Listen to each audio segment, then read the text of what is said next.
I'm on.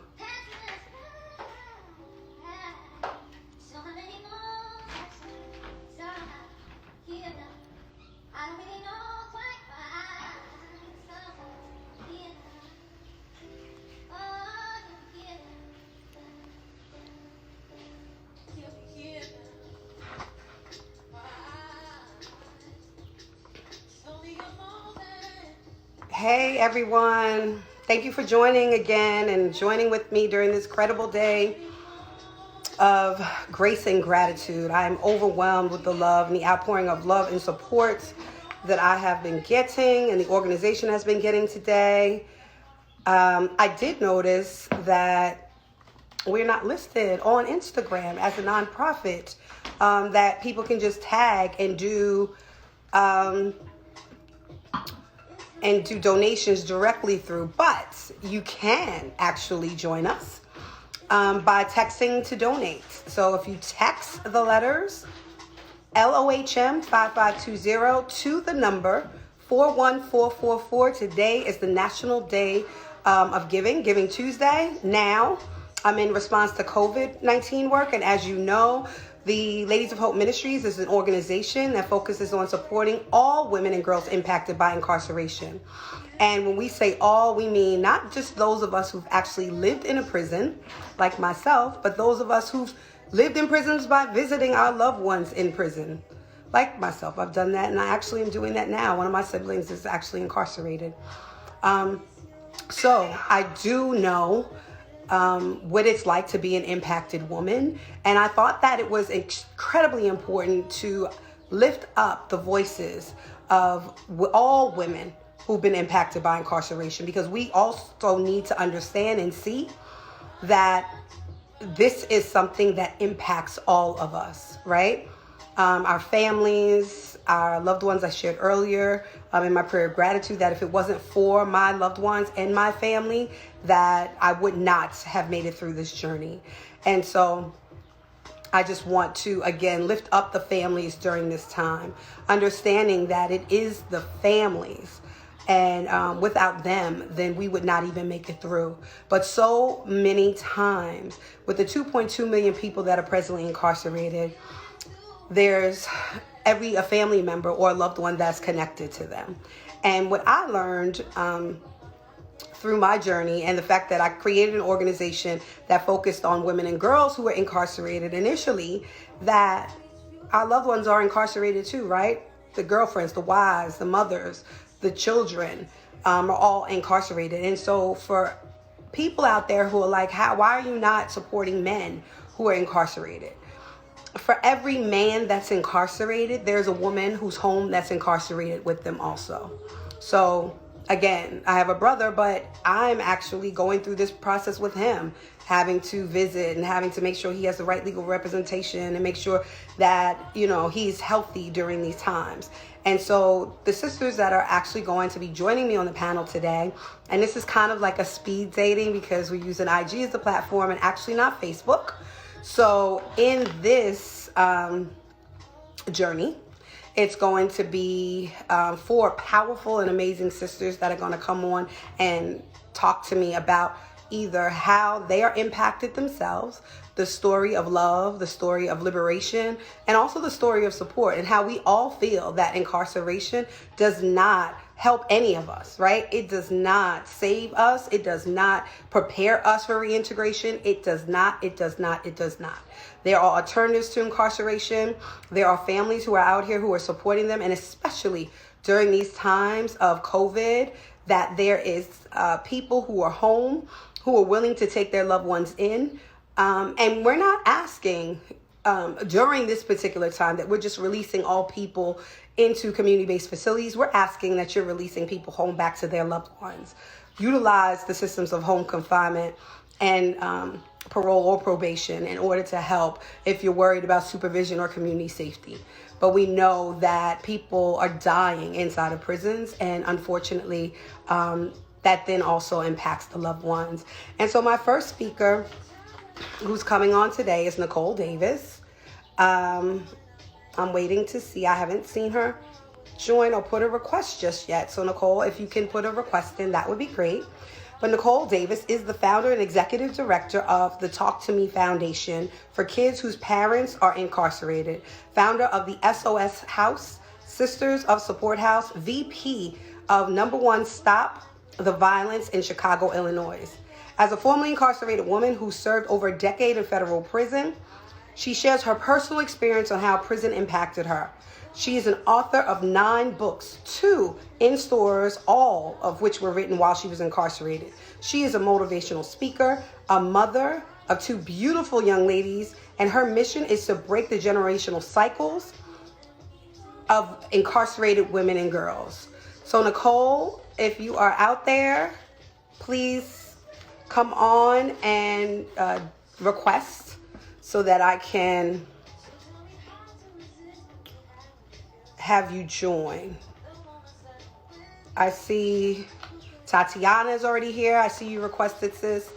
I don't want to push you in just yet, but I see Rochelle is here, and I see Jaquelyn is here. Those are the 4 speakers for today. Just waiting on Nicole. But again, the reason why that I'm doing this today is to show how broad incarceration impacts all of us. It doesn't just impact, again, those of us who unfortunately had to sleep in a prison on a bunk, but it also impacts our families who've come to visit us while we were there. And I just want everyone to understand that we have to come together in order to change this system. You'll hear later from Michael K. Williams, who, when we were talking on the phone yesterday, said, Topeka, I think people need to hear and understand that, incarceration is designed to do exactly what it's done. So it is working, right? It's separating families, it's hurting communities, and it is just killing us as a people. And predominantly people of color impacted by this beast. And so, I'm just grateful to God, again, to be able to have the opportunity to share the things that I have been through, but also how I can continue to move and not only use my voice, but also to help so many other people in order to do that. So, Tatiana, I'm going to click on your request because I only see your request up here now. I don't see Coco's yet, but I'm not going to bring you on. So just give me a second. Oh, yeah, no, No, I just see you. And usually if it's more than one person, they can join. So Nicole Davis, if you're out there, can you just make a comment down? I know that we have a hard stop at like 3:05. So if you haven't joined us yet, then I will go on to our next speaker first, and then I can always come back to you somewhere in there.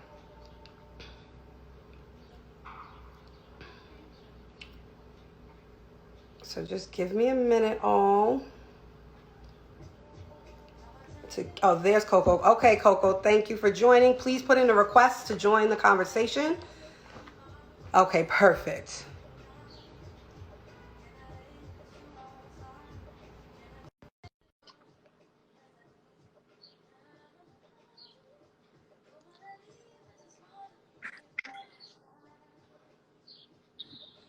Hi, Coco. Hi. Hi. How are you? I don't know. I can't hardly hear. Okay, I can hear you now. I'm fine. How are you today, beautiful? Great. I'm well. I'm so glad that you were able to join. It seems like your Wi-Fi might be going in and out. So if you have better service. It's going in and out, and I'm trying to okay, let's move along. Let's just move along. And we're going to work, and people, this is technical difficulties. We know what it is, but we're going to go ahead and just move along. Okay. So Coco, I've already introduced you and gave your bio to everyone who's tuning in.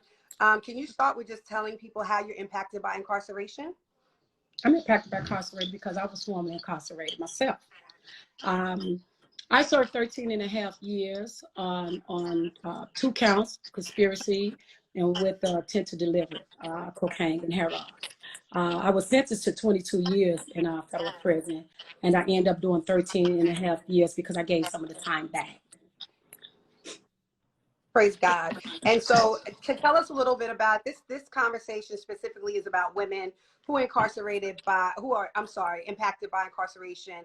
And sometimes some of our cases, we end up in there because of love or because of relationships, Yeah. Yeah. and because of other things. And then who you met while you were in there and how that experience and those that you met actually helped you into doing all the incredible things that you're doing with Talk to Me and SOS House.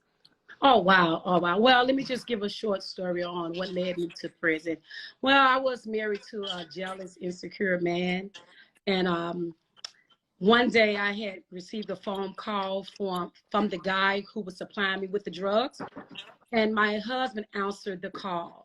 And when he answered the call, that was the worst day of my life, because him answering the call, it was a setup for me to come to a secret location to do a transaction with him.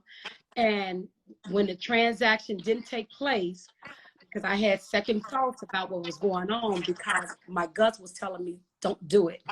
But in that case, I decided to take off, meaning drive off rather, and the FBI and the ATF arrested me for showing up at the scene of the crime, because it was a crime, because I was mad.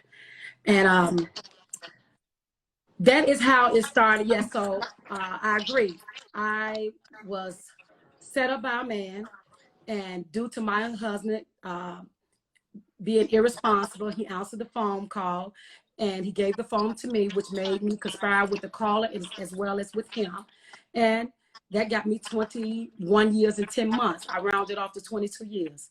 And along that journey, while doing time, I ran into a young lady who I did 8 years with, and her name is Michelle West, which she is not just a friend, she's my big sister as well as my mentor. And she taught me so much. She taught me so much on how to get over the obstacles while being in prison, because I was the young lady who was very, very rebellious. I was really, really mad because I got caught. So Michelle was that woman that really kept everything together for me. And I don't think that I would have really, really survived that prison time without the support from Michelle West and God. God first, and Michelle West was next. That is incredible. Thank you so much for being so honest in your truth. And, you know, Michelle West, I heard about her story actually when I was incarcerated, because, you know, when you're there, you hear about women who've done time that preceded you. And so people like Topeka, because I would run around saying, I'm going to help to free people. There's no way people need to know what's going on. They said, well, if you're going to advocate with anyone, it needs to be Ramona Brandt, Santra Rucker, and Michelle West. Yes. And thank God, you know, God bless her. Ramona was able to get clemency from President Obama. However, she's passed on to be with the Lord. And that, we believe, is due to all those years, over 20 years of being incarcerated. And then Santra Rucker, who just came home a few years ago after over 20 years to be with her beautiful daughter, Kendia. And we'll be in conversation on Mother's Day, so look out for that. And now Michelle West, who is still in prison after 27 years. 27 years. 27 years. So a first-time charge. She's got 2 life sentences plus 50 years, plus 10 years supervision. Like, how do you even sentence someone to that? And the person who actually testified against her, who was a man, was the person who actually did the crime, but he's the one who then stated that he got a deal. So because he decided to cooperate, he did not 1 day in jail, and Michelle has been in over 28 years. And so there, her daughter, Michelle West, Coco Davis, and many, many other women who have been fighting. Amy Pova, shout out to Amy at Can Do Foundation, who have been forging to get her home.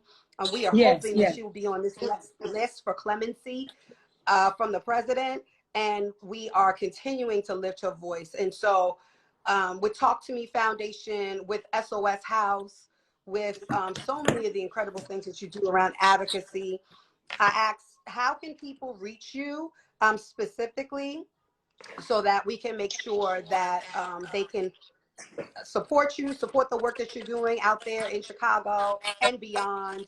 If they need any information, how to get to support Michelle West, you're selling T-shirts for her. I know that there's some some bracelets for her. And all of that money goes to help support her on her books. You know, after 28 years, I know she's lost her parents, she's lost her support. The only person that she has really are those of us who are there advocating for her, you and Mikhail, and we want her to get home to her daughter right away. Well, So you how know, can people support you? well, Topeka, let me just say, you know, there's so many women such as yourself have been supporting Michelle West. And I want to thank you for standing there and standing by her and not giving up on Michelle. And I want to congratulate you also on your 5th year. This is my 6th year of being home now. Praise God. So how can you support me? You can go on to talktomefoundation.org. You could go on to talktomefoundation@gmail.com. You can, you can also reach me by, I'm gonna give my personal number out because I'm okay with that. You can reach me by calling at 773-531-3794. You can reach me at the soshouse@yahoo.com. You can Zelle me at the Talk to Me Foundation, gmail.com, or use my number or Cash App. So I do have all the Michelle West t-shirt up on change.org. When you go on there, you can sign the petition. And if you want to purchase a t-shirt, you can purchase the t-shirt through change.org. So you can reach me also through there. And I just want to thank you once again for giving me the opportunity to be a guest on this platform, because you do so much for the women and you haven't forgotten. And I appreciate that so much. Much love to you. Oh, thank you so much. I love you, sis. I'm here to support. This sister bought a home and has opened it to help women in Chicago and outside of Chicago when they're coming home and transitioning from incarceration. So please support her. Talk to Me Foundation is also a 501c3, and Yes. you can get a tax charitable contribution for that. So make sure you reach out to her, follow her on all platforms to Talk the number 2 Me Foundation. And this is Nicole Davis. So I thank you so much, sis. I love you. Thank you for the work that you're doing. And again, free Michelle West. I see Free Tia Michelle Brown. West. Thank you, Tia, for also helping and joining the movement with Michelle. Thank you, Coco, so much. You have been a Thank leader you. Thank you. in this work, and especially continuing to run and keep Michelle's name up and out there. So I love you. I thank I you. I'm love you proud too. of you. Thank And you. stay on so you can, hear all the other great conversations, I will. and so I people will. can find you. All Yeah. right. Love This you. before you end the call, I just want to say we all know that today is Giving Tuesday, and I did post on Facebook and Instagram for the SOS house because we still need furniture so I can get this open, so I can make sure that those women have a place to come to, and I want it to feel like a home. I don't want it to That's feel right. like in a transitional house, because that's not what it is. It's a home for these women. And I That's just right. want to do my due diligence by making sure that they are comfortable. And once again, thank you. Thank you so much. And I love you too. Absolutely. Bye, Coco. SOS Bye-bye. House, Chicago, y'all. Make All sure right. that you're helping to support her and support her organization during this time and during Giving Tuesday. And so, as we heard from Coco, sometimes we're in these relationships. These relationships can get us twisted. I mean, for me learning about, selling drugs really was because of a relationship I was in. And, I don't ever put anything that I've ever done based on someone else's their guidance or leadership, but I was exposed based on the lifestyle that I chose to live. And so I think that these stories are so important for people to hear, because we are more connected than we're not, and we don't even really understand that. So the next person who is coming on is Rochelle Hunter Mosley. Rochelle, I need you to request, if you can now, request to join the live. But Rochelle Hunter Mosley is the proud owner of Salon 804 and hashtag Turn Smart LTD, a nonprofit. She has also created and produced a line of hair care products called R96 in Harlem, New York. Rochelle is the author of 2 books. 1, How to Do Your Hair at Home, and 2, Life After Beauty School. And so, as you see, Rochelle always keeps me fly. I love her so much. I remember when I first came home, I came into her salon and she was like, Topeka, what is going on here? And so she really wasn't feeling that, but you know, I'm sorry. It is what it is. Rochelle, I need you to but she got me right. And so and she connected me to Christopher Michael, the real Christopher Michael. So, you know, when friends love friends, they like to share their resources. So that's another thing that we want to talk about women. But Rochelle, can you request again for me, please? Request again. But Rochelle, just like the next two sisters, Jaquelyn and Tatiana, that will be joining, have incredible stories about how they personally may not have uh, lived in a prison like me, but they have actually experienced incarceration through a loved one. And so I'm adding Rochelle now, who's also one of my brown girls. Hey, brown girl. How are you? I'm well. I'm well. I'm home, but I'm well. Home. So thank you so much for joining the conversation. We've had many side salon conversations. And even when I came home, you were doing work with Turn Smart with the young girls. And you had me come and speak to a group of young girls. And I remember beginning to tell my story about how I began to get engaged in the world of selling drugs. And that the guy that I was actually dating back then reached out to me and was like, you know, why would you do that? Somebody told me that you said. I said, first of all, I didn't say your name, but second of all, this is my story. This is my truth. And I have a right to share my truth. And the more and more that we talked about things, you began to, you know, open up and share your truth. And you're such an amazing woman. And I just thought that I would be remiss having someone so close to me not to share their experience around incarceration and how that has impacted your life, your children's lives. And so can you share with everyone your journey of, you know, why were you in love with someone who was incarcerated, how that even happened, and some of your experiences?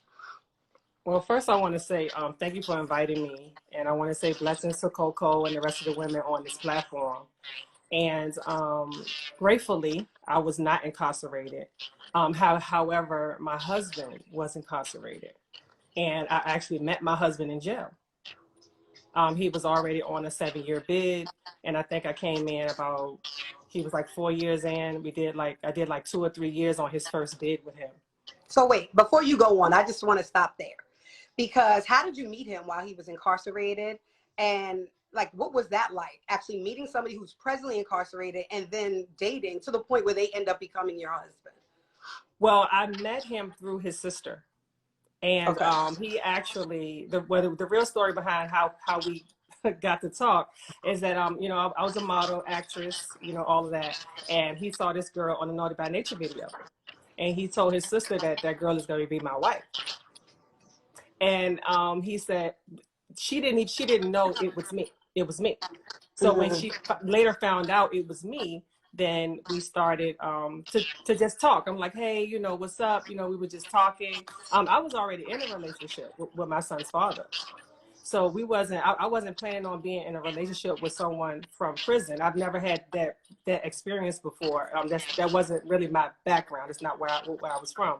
So when I started talking to him, it was just like a pen pal. It was great conversation.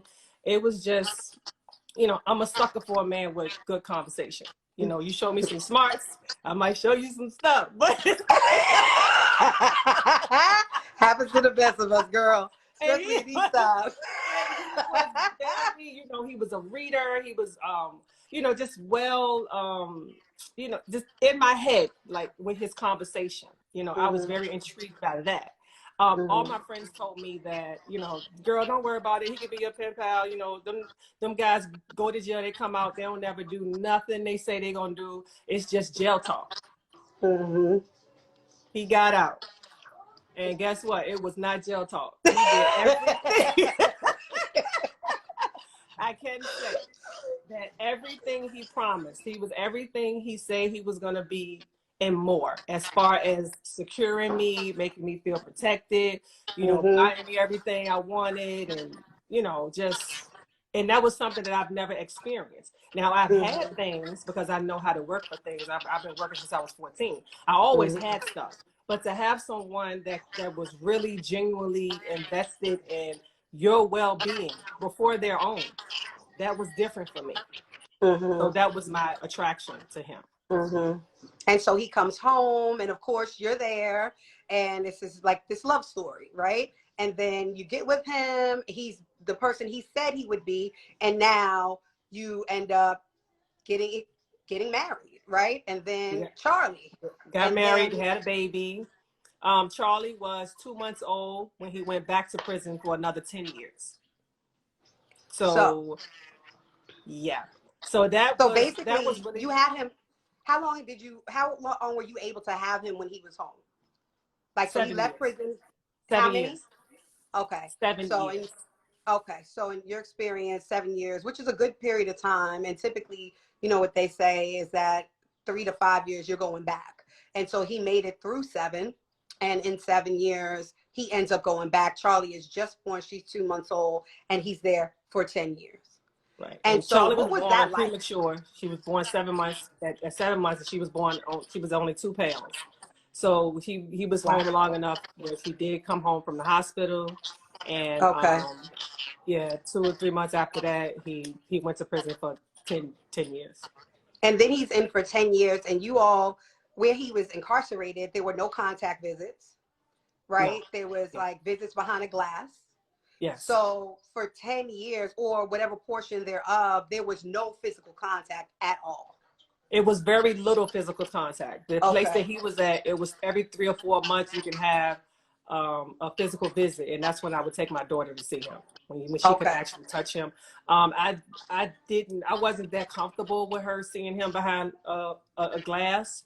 You know, we very, very, very seldom did I take her behind the glass, but I did try to take her to see him in an actual contact visit.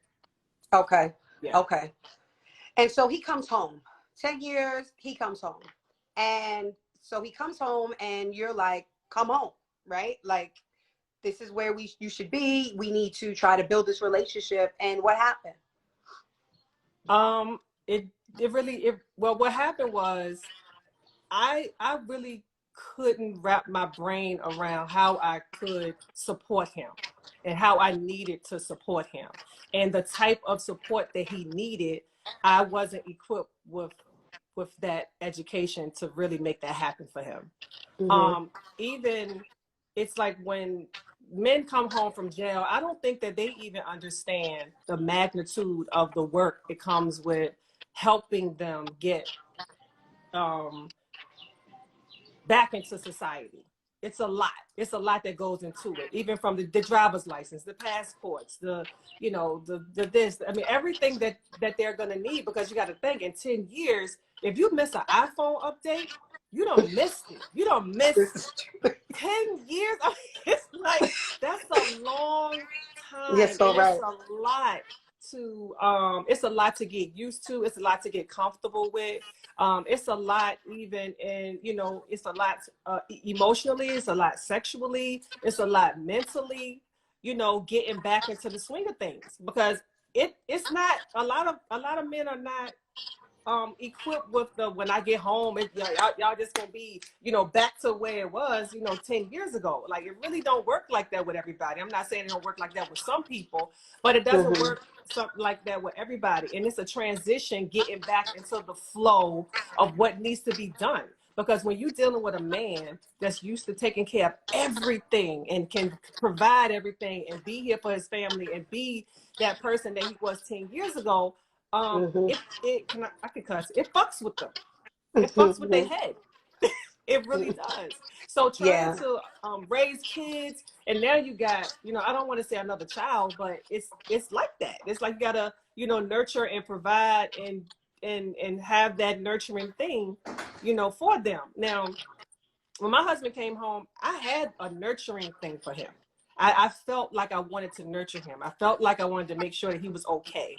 That do you have food? Your clothes. I had all of his stuff, that I kept. Either I had kept it in storage or I kept it in garages in different, places that I lived. Right. So let's even touch on that.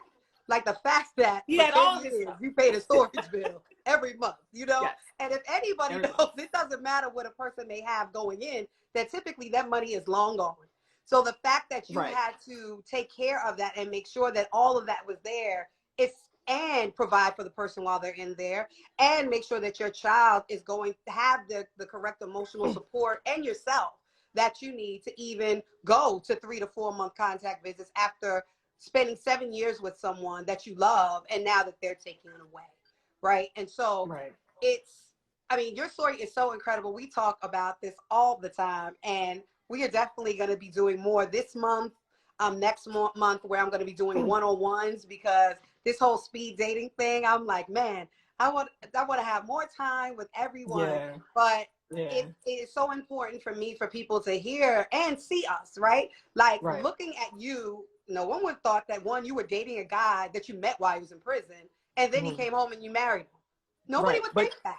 But you remember, I think we had a conversation before, that I'm trying to figure out, how am I a mirror to these men that I'm dating? And I always dated hustlers, right? So, and the reason why I'm dating hustlers, because I used to connect being a hustler to something bad. But I had to understand that, Ro, you a hustler too. Like you've been in these streets for 14 years. I mean, since I was 14 years old, hustling. I mean, I'm doing hair, I'm modeling, all that stuff, hustling, cattle calls, like that's what they call the modeling thing. So I've been hustling all my life. So now I understand that I have to be very careful with who I align myself with, because I know that I have the tendency of, backpedaling into something that's not healthy for me. Right. So Well, as long as I have anything to do with it, that ain't happening anyway. So, we here support each other in our evolution and journey. And so, Rochelle, like I said earlier, when I came in the salon, when I first came home, you're like, where you been? And I was like, well, I was in jail. You were like, what? And you like, you didn't even tell me. Why did you tell me? I'd have been there. And I was like, I know, but my hair was looking, a little homey. And she was like, hey, we got to get that whole look together. Right. And so, again, I've been talking about how, women support each other, empowering each other, but also being able to have authentic relationships and share the different things that we're going through, because so many of us are connected, and all of us are impacted. And so the more women are joining and listening in, then they too will begin to share their story, and then we'll be able to change the system. Because in the end, what happens is our loved ones come home, they don't have the resources that they need, and then they go right back. They don't get the emotional support, the psychological support, the instrumental support, the spiritual support.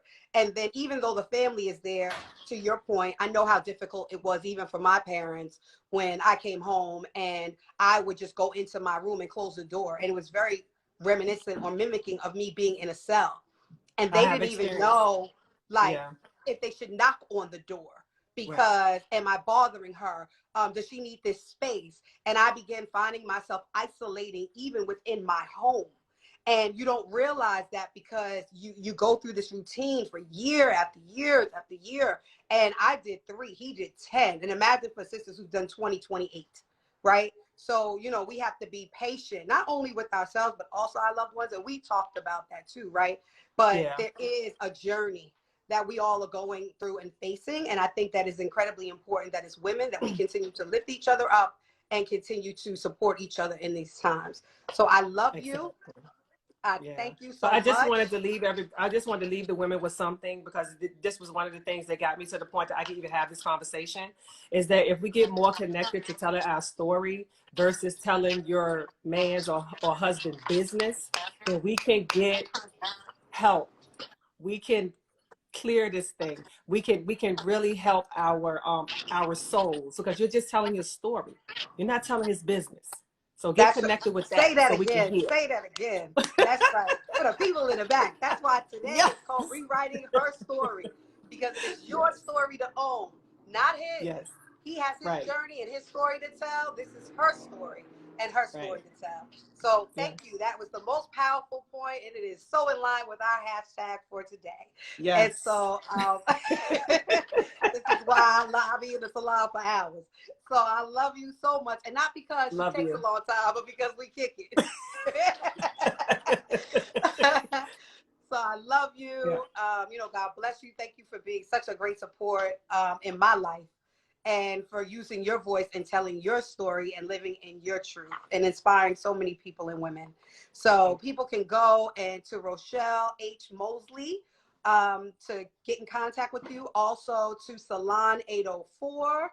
Also, and she'll be doing some incredible things and really making sure that people are taken care of during COVID when she comes back. And then also now how you can support her is to go on her website and purchase some of her R96 products. They are incredible. The Charlie Foam, the cream, all of that. Yes. The renewingexperience.com. Oh yeah, the renewingexperience.com. Yep. Yeah. Oh, also blood type testing, true, which is important for weight and for emotional energy and everything else, which is how she blood type tested me, and I'm a blood type B positive, and she gave me a book, and I'm supposed to eat to be positive, and I'm supposed to eat. And you're supposed to not eat what? And I'm not supposed to eat, I think, chicken, like something crazy, so we're still working on that. But, you know, I am taking some of the lessons, so. Awesome. Yeah. Right. And you guys, when we get back here and everything gets together, we're having our first crab feast. So Brown Girls Boils. Shout out to Simone Riley. Oh, yes. So we got to talk about that too. Definitely. So that'll be another conversation. But I love you so much. Thank you for joining and live in her story. Yeah. All right. Happy anniversary. Thank you. Okay. So that was our second speaker, Rochelle H. Mosley. And now we are off to Jaquelyn Orena. So Jaquelyn, I may need you to repost because there's a lot of comments. We have so many people who are engaged in this conversations. So this is great. But I think I need you to, yeah, I do. It's gone. So I need you to re-request again so I can add you on here. But Jaquelyn's bio, I'm going to read that. When it comes to the justice system, it's not just the accused that go punished. Loved ones serve a sentence too. Oh, all right. I'm going to add her so I don't lose her. Okay, Jackie, I'm going to finish reading your bio first, and then we'll talk a little bit. But for Jackie Orena, growing up in a family with high-profile criminal cases being broadcasted in every news outlet, FBI agents raiding her home, being surveilled 24/7, and being stereotyped by mostly everyone around her, it was easy to fall into a path of self-destructive behaviors. Even though Jackie was familiar with the justice system, it didn't faze her that life would be entangled with the law as well. Through prayer, self-reflection, and desire to live her own American dream, Jackie decided she wanted to live a life she could be proud of. Today, Jaquelyn manages a successful aesthetics business, works independently as a beauty advisor, and helps hundreds of men and women become better versions of themselves. While our beginnings may have been written, our endings are up to each one of us. Thank you so much, Jackie, for joining. Thanks for having me, and congratulations on your 5 years. It's so exciting. I know we just recently connected, but I'm so glad it was by the grace of God, and I love what you're doing.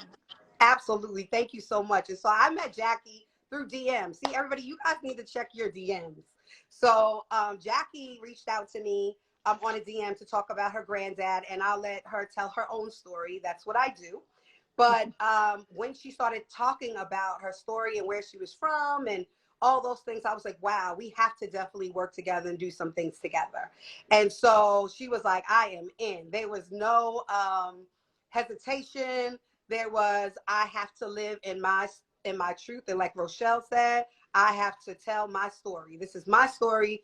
And it's important for people to hear and be able to really just relate with me, because this is happening in all communities for all people. And so Jackie, tell us about you and 9-year-old Jackie. Okay, so I mean, many years ago, back in the 90s, there was a lot of situations going on with organized crime cases. My family was involved in a lot of these cases. So at the time, I had my grandfather, my father, and one of my uncles involved in some high-profile criminal cases that were on every news outlet, newspaper. We moved to a neighborhood in Long Island where this was not common. So early in the morning, if the FBI came to raid your house, the entire neighborhood was outside watching, pointing fingers, saying, what's going on? And as a kid, you don't understand what's going on. I would just leave to go to school. Everyone's pointing fingers, wanting to know what's going on, talking about it on the bus. Like, oh, the FBI's at our house again. They're in the paper. And for me, I had such a strong family with, such a strong male presence. My father was my best friend. My grandfather was like the hero to the family. And to see what people were saying about them and what they were doing, I was very confused as a child. I had no idea. To me, I had the perfect life with the perfect family.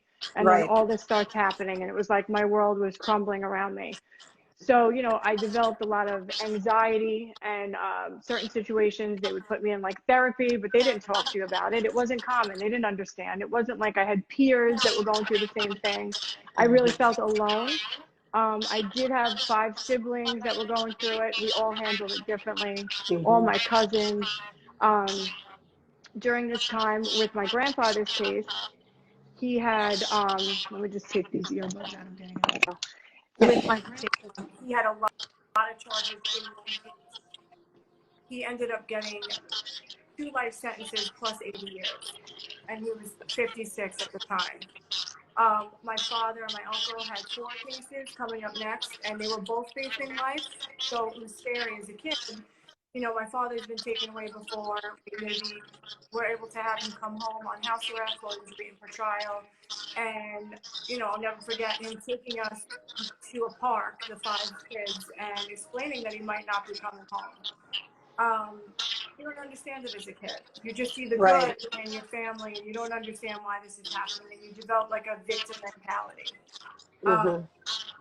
For me, it was very Jackie, difficult. put your earbuds back on because I could barely hear you. You sound faint. Okay. It was echoing. Maybe. Is that better? Okay.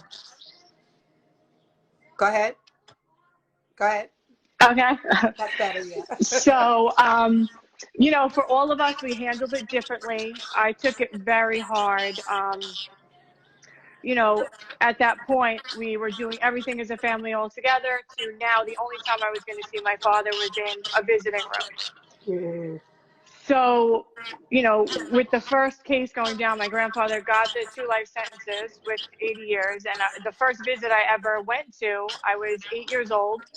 And I walked into MCC Brooklyn, and I'm lined up with a whole bunch of people going to see their loved ones. And I don't know what I'm walking into. I walk into a room to the left, small room. I see my grandfather come through a glass, and I'm finally able to touch him. I've been seeing him on TV and hearing all the bad things they're saying that he done. And I'm like, there's no way this is possible. He's the greatest person in the world. So I finally get to, have contact with him. And at the end of the visit, they pull him through and they have him behind like a glass. And I'm just looking at him, and I lost it. I was like, how can I leave him? It felt like they were taking him away from me. And I really struggled with that. As well as my siblings and cousins. I have cousins that have never even met my grandfather.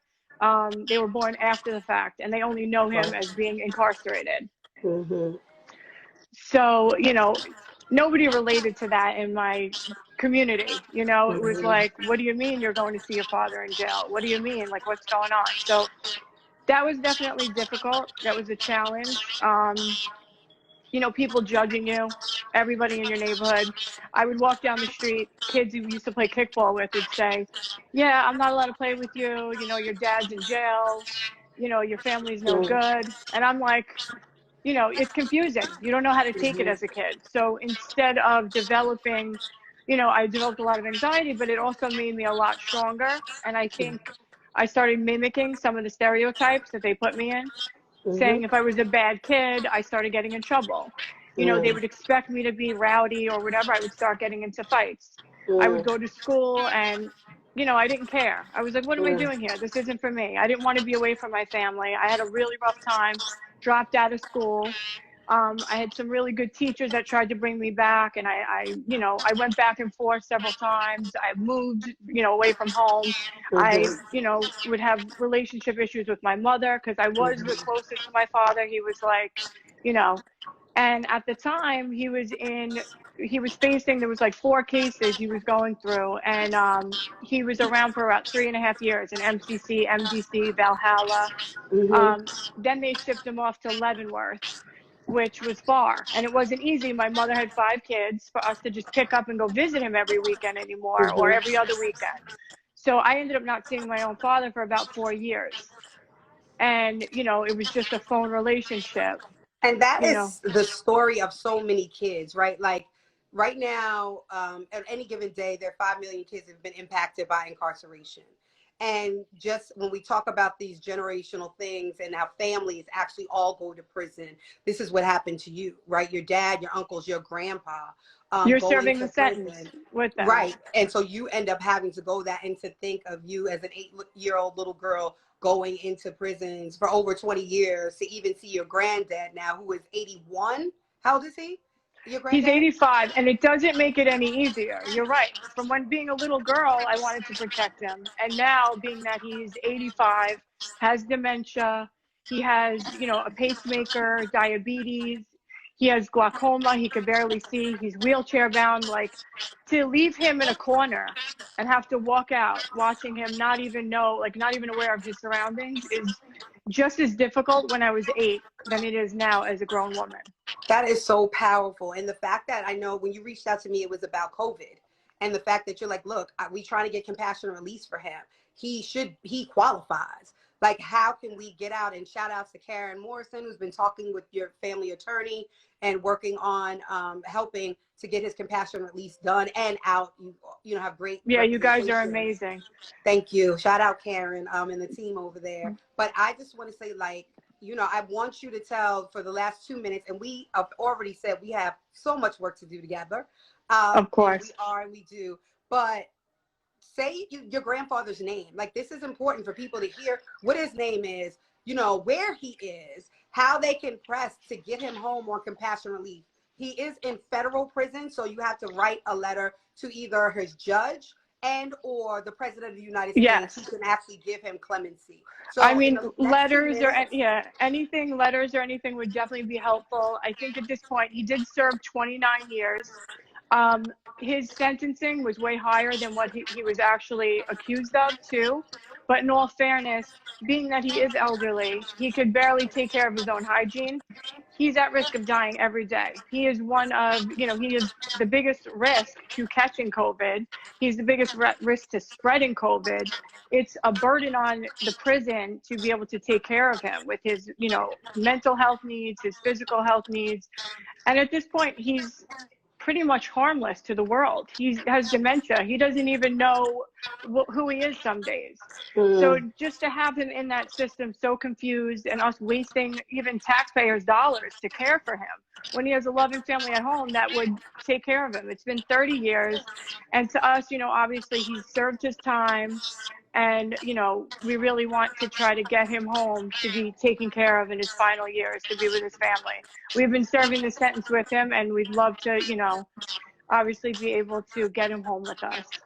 well, we are all working together to do our best to get him home with you. We have people who are on here listening. We have great partners who I know will likely text me afterwards and say, what, 85, what's going on? We got to get him out.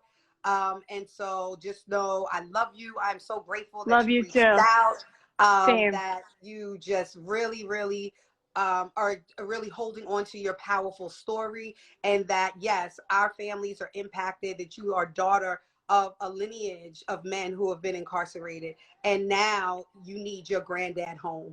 And so Yes. Victor Orena is his name.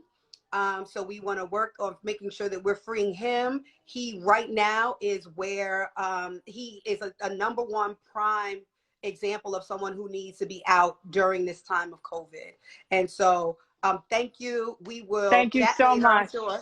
But stay on so you can listen to Tatiana, who is next. Of Love you, course. sis. Thank you for Love you. sharing your truth. Take care. Thank you. Thank you. Okay, so now, Tatiana, that was an incredible story, right? Jackie O is incredible. And we have to free Victor Orena. We have to free Michelle West. We have to free William Underwood. We have to free so many others on the state and federal levels. So you can reach out to your governors, Governor Cuomo, start freeing our people from New York. You are doing a terrible job with that. And I'm very, very upset and ashamed to be a New Yorker right now because of what is happening. But we'll talk about that also at another time. So what's up next? We have Tatiana, Beat Face Honey Ward. She's a celebrity makeup artist. I'm waiting for you to come on, and I'm waiting for you to request against this.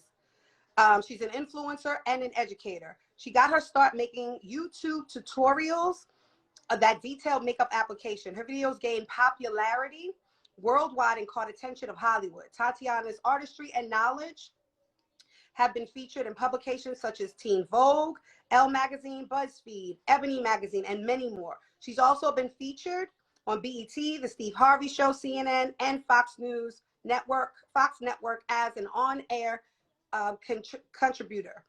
Recently, Tatiana has become passionate about the fight for prison reform after experiencing firsthand the harsh effects that prison system come out and come back in. Let me see if I, wait, don't do anything yet. Let me just scroll and see if I can find your request. I don't think so, though. No, you're going to have to cancel the request and then come back.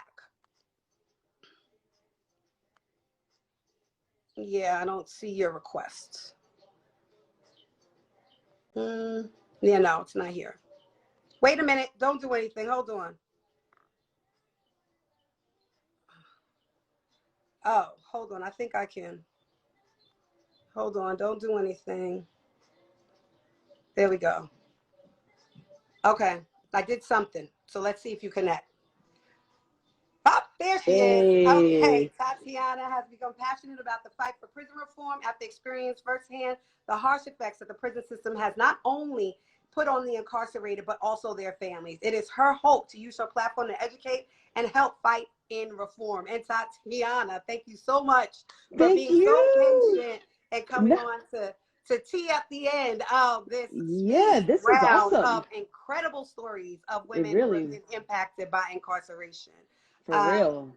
I feel like I found my tribe. Right. Yes, you have. I remember following you a while ago just because I admired your work. And then I saw you DM me about seeing me somewhere and something or another. That's why I'm like, everybody check your DMs, because you have no idea the type of incredible people who will reach out and begin to build together in a network to empower women to rewrite her own story, but share her own truth. Absolutely. And when we had an opportunity to talk and I was telling you what I was doing, you as well as all the other sisters on the panel were like, I am in, let's do it. And so I am so grateful for you. And so because we have like 10 minutes before we go into yoga and meditation with 5 Pillars Yoga, Karen Meal, shout out for you. Tell us about your experience. We talked a little bit about it yesterday, but tell us about your man, and tell us about, you know, your beautiful daughter that you have together. And tell us what it's like not knowing when he's going to come home, if he's going to come home anytime soon. It's a if at this point. So I met him on my way to a party in Brooklyn, and a lot of people would see my story and they say, oh, this girl's been on private jets with, you know, Nicki Minaj, and she's been on Steve Harvey Show, and Ebro's interviewed her, and I've done all of these extraordinary things.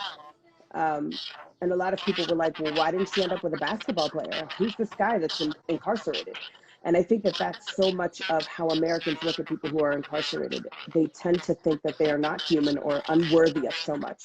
And that's kind of the way that the system was set up, is to brand these people losers and no good, and you'll never be any good. So when I met him, he was highly intelligent, so sweet, the funniest person I had ever met, incredibly caring. And I was just totally taken aback to find out that he had been institutionalized for 10 years prior to our meeting. And I'm like, you're not what I thought a person who spent this much time in prison should be. You're supposed to be like a criminal or a murderer, like have tattoos on your face. You know, I realized that I'm guilty of having this false narrative go on in my mind of what incarceration looks like, who it affects, and what you're supposed to be.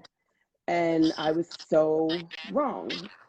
His story reads very much classic textbook kid from the hood, a drug addicted mother, a father who he never met. The streets raised him, and by 18, he was in prison for 10 years. And he got such a long sentence because he wouldn't cooperate with the police and help them. And so they threw the book at him. And I realized it's like I'm learning. This whole thing is so new to me. I knew when I met him that he was special. I knew when I met him that it was unfair what had happened to him to spend 10 years in prison. I knew when I met him, I wished that he had a better community. I wish that he had the opportunity that I had. I had two very loving parents.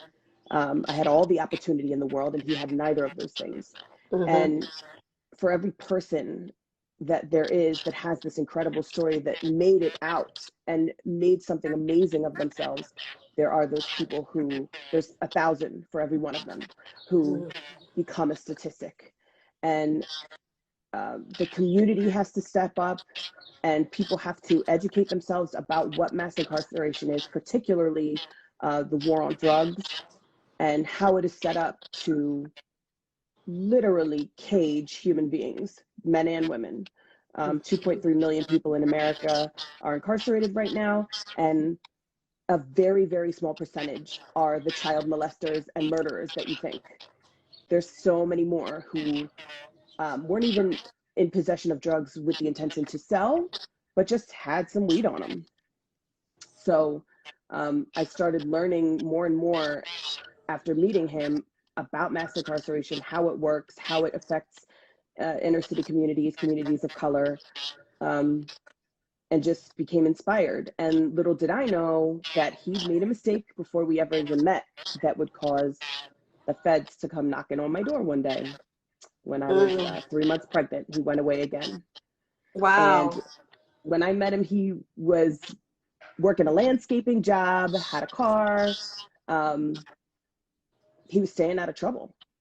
But within the time that he got out of prison for that 10-year bid, he left and came back to the exact same scenario. Which is so important to just highlight, right? Like the fact that prisons do not provide resources to help people transform their lives. Right. They don't bring the proper community-based organizations in, and they don't give people or have families reunified. And for those people who don't have, really strong family or community connections, when they go back right into the same circumstances that they were, and the same opportunities are also afforded.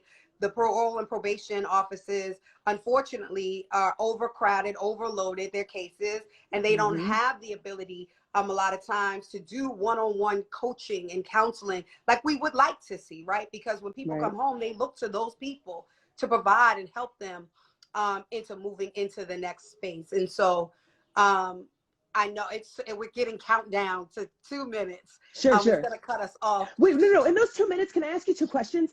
Yes. Can I come to the crab brown girl thing?